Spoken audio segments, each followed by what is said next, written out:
Ayan, makita nyo, 925, 9 weeks and 2025 siya, no? Ibig sabihin, bago lang siyang gawa, mga idol. Hindi siya old stock, bagong gulong lang siya, mga kapanalig. Kasi magkakabit talaga tayo sa may machine, no, na may vulcanizing para iwas gas-gas. Ayan, makikita nyo naman, napaka-smooth talaga ng pagkakabit ni Kuya. Ayan, hinahanginan na. Pagkatapos malagay yung tarsilan, hinahanginan na ni Idol. Ayan, nilulunod na.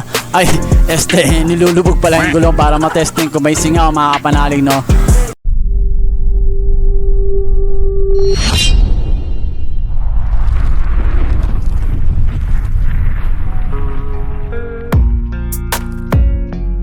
Good day mga idol, mga kapanalig, once again, another day, another vlog na naman. Bumili nga pala tayo ng bagong gulong ngayon, yung Angel Pirelli scooter, no. Magpapalit tayo ng gulong dito sa Julian, dito kay Shider, at maghahanap tayo ng vulcanizing na may machine tire changer. Yan, may kasama na nga pala tong tire sealant, mga idol, sa Kapito, no. Pag bumili kayo, paayos na yan, mga kapanalig. Tinan nga pala natin yung size nito, stock size siya, no, 130/70/13, no. Ayan, stock size siya, Pirelli Angel scooter. Tingnan natin yung manufacturing date kung bago nga pala to, kasi nagpalit ako nito na October 2025, yan, no. Ayan, makita nyo, 925, 9 weeks and 2025 siya, no. Ibig sabihin, bago lang siyang gawa, mga idol. Hindi siya old stock, bagong gulong lang siya, mga kapanalig, kasi 2025 yan. Same year ako nagpalit yan, kasama na yung tire sealant, mga kapanalig. Ito nga pala yung dati kong gulong, yan, nakakabit ngayon, Maxxis Vistra yan, mga kapanalig, no. Kung makita nyo, no, pudpud na siya, pero sobrang solid yan, hindi pa yan madulas, mga kapanalig. Yan, makita nyo yung tire wear indicator, yan, napalitin na siya. Napaka-solid talaga yan, Maxxis, no. Bigyan natin ng another vlog yan, mga kapanalig, no. Makita nyo sa mga ibang video ko. Pakinggan natin yung paliwanag ni Kuya sa stock na pito, mga kapanalig. Kasi pag hindi naman siya lulutong katagalan, Ayan, no, sabi ni Kuya, kasi tinatanong ko, pinapapalitan ko yung pito. Ayaw papalitan ni Kuya kasi mas maganda raw yung stock na pito natin. Kasi hindi raw yan agad lumulutong, at ang kagandahan daw yan, hindi yan nagbabara. Doon sa pag may nilagyan mo ng tire sealant, hindi raw nagbabara yung pito, mga idol, mga kapanalig, no. Kaya mas maganda, wag nyo papalitan yung stock nyong pito, mga kapanalig. Ikabit nyo lang, mas maganda raw yan, sabi ni Kuya sa vulcanizing. Yan, no, hindi ko na nabidyohan yung pagtanggal ng gulong. Ngayon nabidyohan ko na nung pagkakabit, kasi nga nakalimutan ko, magbibidyo pala ako, mga idol. Yan, magkakabit talaga tayo sa may machine, no, na may vulcanizing para iwas gas-gas. Ayan, makikita nyo naman, napaka-smooth talaga nung pagkakabit ni Kuya, no. Iniingatan niya talaga na wag magasgasan yung mags natin, no. Ayan, no, ikot-ikot lang, mga idol, mga kapanalig, no. Ayan, napakabilis lang, walang pokpok, no, walang gasgas. Yan, iniikot-ikot niya lang. Napaka-smooth talaga pag may machine, mga idol. Recommended ko talaga sa machine kayo pag may magpapakabit kayo ng gulong, no, sa machine, pag may machine ng mga vulcanizing, mga kapanalig. Ayan, makita nyo, inaalog-alog na ni Kuya yung tire sealant, kasi ilalagay niya doon para daw hindi magbuo-buo yung tire sealant niya, no, para hindi bumara sa pito, mga idol, mga kapanalig, no. Ayan, makita nyo, no, napakarami niya iba't ibang klaseng gulong dito pang motorsiklo, kaya kung pupunta kayo rito, marami siyang iba't ibang klaseng gulong.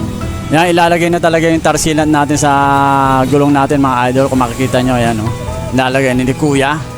Kuya, ang lupit mo talaga. Ayan, hinahanginan na. Pagkatapos malagay yung tire sealant, hinahanginan na ni Idol, no.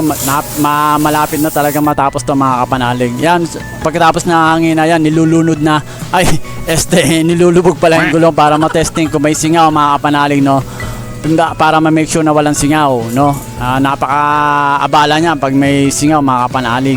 Abit na ni Kuya, no. Napakabilis ang galaw lang talaga. Ang lupit, no, yung mga pagkakabit ni Kuya.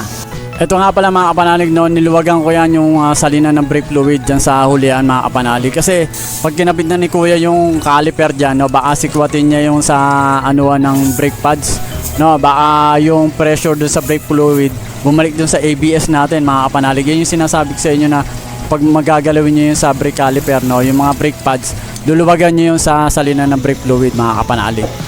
Ayan, yun pa yung ano natin, yung lumang gulong natin. Ayan yung tire sealant na luma. Ayan, kung makita nyo, no, pudpud na talaga yung lumang gulong natin, no. Wala naman buo-buo yung tire sealant natin, mga kapanalig. Ayan, nakakabit na, mga idol, no.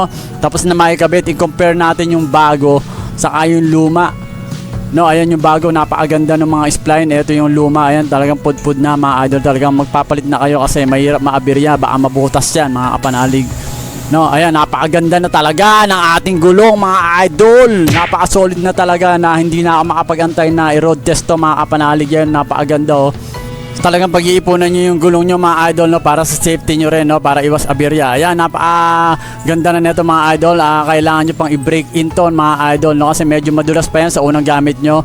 First 10 kilometers yung brake in nya mga kapanalig para maalis yung medyo matigas-tigas na compound sa kayong yung madulas-dulas yan mga idol. Makita nyo naman napaka-solid yung spline nya, no, yung mga curve, no, yung mga uka, no, na dyan dadaan yung mga tubig para pag umuulan basa yung dadaanan nyo, dan lulusot yung mga tubig, no mga idol, para iwas dulas mga kapanalig. Yan, napakaganda talaga ng Pirelli Angel Scooter mga kapanalig. Napaka-solid neto, no. Bibigyan natin ng magandang review yan, no, pagkatapos natin magamit to mga ilang kilometers, mga ilang buwan. Papaliwanag ko sa inyo yan, no, kung ano yung naging experience ko dito mga idol, mga kapanalig. Yan, napakaganda talaga. Kung makikita nyo yung mga tinuturo ko, yung mga spline yan, mga curve, mga idol, mga kapanalig, napakalalim.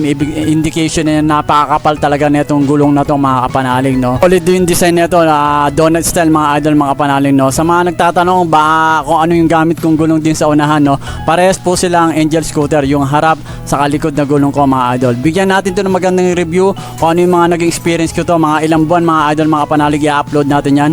Kung nakaabot ka rito sa video na to, please like, share, and subscribe ka na dito sa ating YouTube channel at pindutin mo na yung notification bell mga idol para lagi kang updated sa mga bagong video natin.